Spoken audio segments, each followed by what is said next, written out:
Hello, welcome to the WHN broadcast. I'm your host, Karen Ruby. Today we have Dr. Eric Feigl-Ding back with us again, and we wanted to talk about today, there was a recent survey that showed Americans are having trouble thinking, remembering, concentrating, and making decisions. Could this be related to COVID?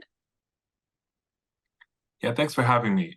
This national survey that just came out of adults 18 to 64 actually had some really shocking results because in the last 3 years since 2020, that number in which Americans having this concentration remembering problems has risen from about 2.75 to 3.75, like almost an additional 1% of Americans have now greater problems remembering, concentrating, and this is inherently timed with the beginning of the pandemic.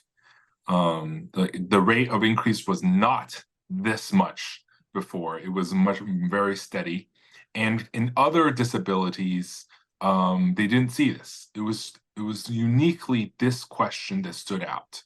And furthermore, they actually found that 18 to 44-year-olds, young adults, had even greater increases than older adults. So this is not a rise in old age Alzheimer's at all. This is clearly a newer phenomenon among younger adults, and the increase is even sharper in the last 3 years among younger adults.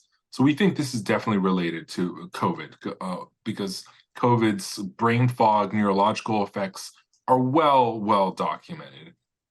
In fact, there's also a study that shows even in old age, COVID increases the risk of Alzheimer's by 40 to 60%.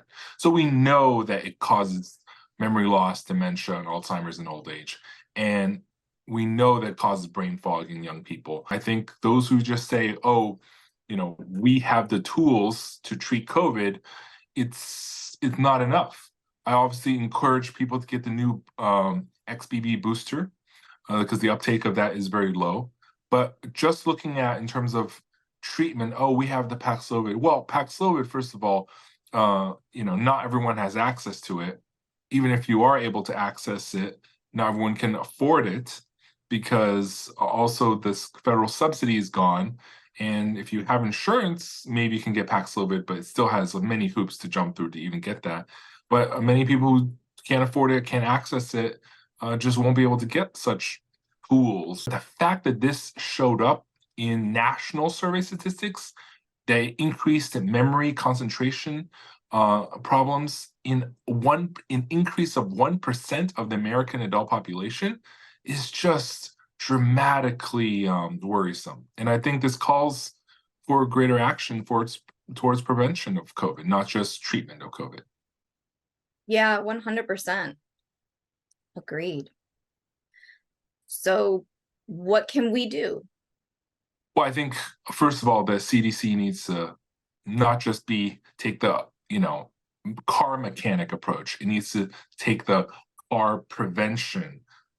car accident prevention approach, and actually stopping infections. And that's why the HIC were so upset when the HIC-PAC committee has, watered down the requirements for, hospital infection control against airborne viruses. So prevention really is the game, because in order to stop long COVID or even this, concentration memory loss, because concentration memory loss doesn't necessarily show up in disability numbers, right? It's just a very minor seemingly symptom, but could have devastating population-wide results when 1%, millions of Americans are being affected.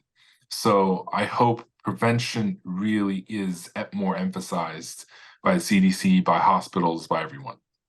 Yeah, for sure. And at least until then, we have to do what we can individually, right, to keep ourselves safe. Absolutely. And your family and community.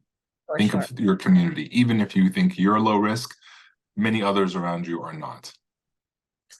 Exactly. All right. Well, thank you so much. And for more information, you can go to our website, whn.global, and you can sign up to join us there.